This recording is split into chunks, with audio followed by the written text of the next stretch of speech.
Welcome to Rajimurali vlogs channel. நம்ம இந்த பதிவில் பார்க்க போகிறோம் ஸ்ரீ கந்த புராணம். அதில் அடுத்தது 63வது தலைப்பு பதும கோமலை நாயகன் பறவையானான். அதை பற்றி சொல்ல போகிறேன். இதுக்கு முன்னாடி 62 பதிவுகள் போட்டிருக்கேன். பார்க்காதவங்க நம்ம பிளேலிஸ்ட்டில் முதலேருந்து பாருங்கள், மற்ற பதிவுகளையும் பாருங்கள், மற்றவங்களுக்கு ஷேர் பண்ணுங்கள், தெரிஞ்சுக்கட்டும். பதும கோமலை நாயகன் பறவையானான். அசுர சேனைகள் ஆறுமுகன் கணைகளால் அழிவுற்றது கண்டு சூரபத்மன் மிகுந்த கோபம் கொண்டான். இறைவன் அருளிய வரத்தின் வலிமையால் தன்னை யாரும் ஒன்று செய்ய முடியாதென்று இருமாப்புடன் தேரை முன்னணிக்கு செலுத்தச் செய்தான்.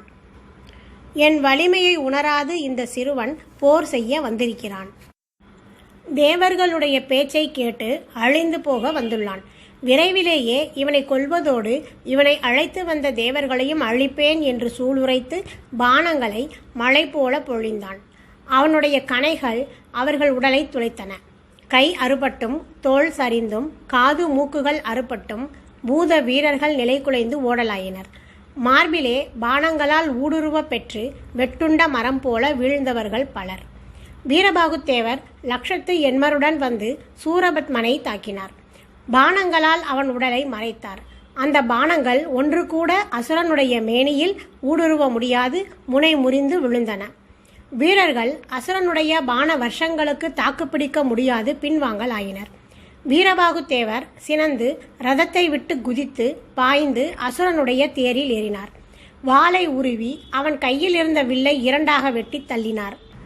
சூரபத்மன் கோபத்தோடு அவரை ஒரு கையால் பற்றி மற்றொரு கையால் மார்பிலே அறைந்தான். வீரபாகுத்தேவரால் அதன் வேகத்தை தாங்க முடியவில்லை. மரம் சாய்வது போல அசுரனுடைய தேர் தட்டிலே மயங்கி விழுந்தார்.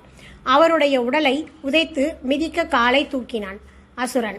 அடுத்த கணம் தூதுவனாக வந்தவனை கொல்வது சரியல்ல என்று நினைத்து அவருடைய உடலை தூக்கி ஆகாயத்திலே வீசினான். வீரபாகுத்தேவர் பெருமானுடைய திருவடிகளில் வந்து விழுந்தார். சூரபத்மன் வேறொரு வில்லை கையில் எடுத்து ஆறுமுகன் மீது பானங்களை கொட்டினான். அக்கணைகள் தீயை கக்கிக் கொண்டு விரைந்து சென்றன. எம்பெருமானை நெருங்கும் போதே அவற்றின் வலிமை குறைந்து வாடிய மலர்களைப் போன்று நிலத்திலே விழுந்தன. வேலன் அநேக பானங்களை எய்து அசுரன் விடுத்த அஸ்திரங்கள் பலவற்றை வானிலேயே தடுத்து அழித்தார். சூரபத்மன் பல அம்புகளை பிரயோகித்து எம்பெருமானுடைய திருத்தேரில் பறந்து கொண்டிருந்த கொடியை அறுத்து தள்ளி வெற்றி சங்கை ஊதினான். ஷண்முகன் கோபம் கொண்டு சூரபத்மனுடைய தேர் கொடியை அறுத்து தள்ளினார். எம்பெருமான் தேர் கொடியை அறுத்ததற்காக சூரபத்மன் ஒரு சங்கை எடுத்து ஊதினான் அன்றோ. இப்போது அவனுடைய தேர்கொடி அறுபட்டது கண்டு பானுகம்பன் தன்னுடைய 1000 வாய்களாலும் 1000 சங்குகளை முழக்கினான். அதைக் கண்டு தேவர்கள் ஆரவாரம் செய்தார்கள். தேவர்களுடைய மகிழ்ச்சியைக் கண்டு சூரபத்மன் மனம் கொதித்தான். அவன் பெயரை கேட்டாலே குலை நடுங்கும் தேவர்கள் இப்போது ஆனந்த கூத்தாடுவது அவன் குமுறலை அதிகரிக்கச் செய்தது. அவர்களை முதலில் அழிக்க வேண்டுமென ரதத்தோடு வானிலே எழுந்து அவர்களை பானங்களால் தாக்கினான். பீதியுற்று தேவர்கள் ஓலமிட்டவாறு நாலா பக்கங்களிலும் ஓடினர். செந்தில்நாதன் தேவர்களை பயப்பட வேண்டாமென தெரிவித்து அசுரனுடைய பானங்களை தம்முடைய கணைகளால் தடுத்து அழித்தார். பின்னர் அவரும் விண்ணிலே தேருடன் எழுந்து அசுரனை எதிர்த்து தாக்கினார். இருவரும் பான வருஷங்களால் ஒருவரை ஒருவர் எதிர்த்தனர். ஒருவர் விட்ட பானங்களை மற்றவர் தடுத்து அழித்தனர். ஓரிடத்திலே நின்று நிலையாக போரிடாமல் இருவரும் விண்ணிலும் மண்ணிலுமாக மாறி மாறி போரிட்டனர். சூரன் பானங்களை விட்டு முருகனுடைய பார்வையை மறைத்தான். அவரோ இமைப்பொழுதில் அந்த பானங்களை அழித்து அவனை தம்முடைய கணைகளால் மறைத்தார். பான குவியல்களுக்கிடையில் இருந்து வெளிப்பட்ட அசுரன் கோபத்தோடு முருகன் மீது 2000 பானங்களை விட்டான். அவற்றை அழித்து அவனுடைய வில்லையும் அறுத்தெறிந்தார் ஆறுமுகன். சூரபத்மன் வேறொரு வில்லை கொண்டு எதிர்க்கலானான். முருகப்பெருமானுடைய பானங்கள் அவன் மீது வந்து சொரிந்த வண்ணமாக இருந்தன. அவற்றிலிருந்து தப்ப அவன் கடலிலே பாய்ந்து அங்கிருந்து எதிர்த்தான். ஆறுமுகப் பெருமான் அங்கே அவனை தொடர்ந்து சென்று பானங்களால் தாக்கினார். அசுரன் மேரு பர்வதத்துக்கு பாய்ந்தான். அங்கும் எம்பெருமான் அவனை தொடர்ந்தார். அங்கிருந்து அவன் பாதாளத்துக்கு சென்றான். அங்கேயும் சென்று அவனை அஸ்திர பிரயோகங்களால் திக்குமுக்காட வைத்தார். ஆறுமுகப் பெருமான் அண்ட வாயில்களை அடைத்து படைகள் வர முடியாது தடுத்திருப்பதை சூரபத்மன் கண்டான்.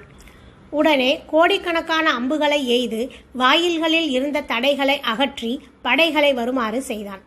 புற்றிலிருந்து ஈசல் வருவது போல அசுர வீரர்கள் பல வகை ஆயுதங்களுடன் ஓடி வந்தனர். வேலவன் அந்த படைகளை கோபம் கொண்டு விழித்து பார்த்த அக்கணமே அவை அனைத்தும் எரிந்து போயின. அதை கண்ட சூரன் கோபம் கொண்டு மறுபடியும் முருகனை தாக்கலானான். எம்பெருமான் அவனுடைய தாக்குதலை முறியடித்ததோடு தம்முடைய திருக்கரத்தில் இருந்த மழு, சூலம், சக்கரம், தண்டம், எழு என்ற 5 வகை ஆயுதங்களையும் நோக்கி, நீங்கள் விரைந்து சென்று மற்ற அண்டங்களில் உள்ள அசுரர்களை அழித்து வாருங்கள் என்று உத்தரவிட்டார். அப்போதே அவை விரைந்து சென்று 1007 அண்டங்களிலும் உள்ள அசுர சேனைகளை அழித்து திரும்பின. சூரபத்மன் கோபம் கொண்டு சக்கராயுதத்தை பிரயோகித்தான். ஆறுமுகப் பெருமான் வருக வருக என்று அழைத்து அதை கரத்திலே வாங்கி கொண்டார். சூரபத்மன் மனம் கொதித்து மாயையால் ஆயிரக்கணக்கான உருவங்களை எடுத்துக்கொண்டு அவருடன் போரிட்டான். கந்தவேல் ஞானாஸ்திரத்தை பிரயோகம் செய்து அசுரனுடைய மாயையை அழித்தார். தனித்து நின்ற சூரபத்மன் ரதத்தை ஓட்டிக்கொண்டு அண்டத்தின் வாயில் வழியாக வெளியேறினான். எம்பெருமான் அவனை விடாது தொடர்ந்து சென்று பாணங்களால் அடித்தார். அசுரன் ஒவ்வொரு அண்டமாக ஓடினான். முருகனும் அவன் சென்ற விடமெல்லாம் துரத்திச் சென்றார். அண்ட வாயிலின் வழியே அசுரனை துரத்திச் சென்ற சண்முகன் வெகு நேரம் திரும்பாததால் தேவர்கள் கவலையுற்றனர்.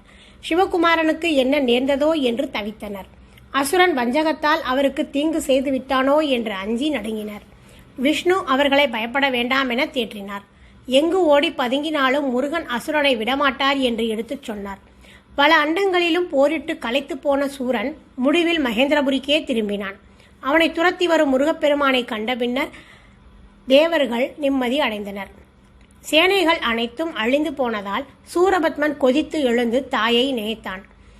மாயை அவன் முன்பு தோன்றினாள். குமாரா, என்னை அழைத்த காரணம் என்ன என்று கேட்டாள். சூரன் தாயை வணங்கி, அம்மா, போரிலே சேனைகள் அனைத்தையும் இழந்து தனியனாக இருக்கிறேன். இறந்தவர்களை எழுப்ப ஓர் உபாயம் சொல் என்று கேட்டான்.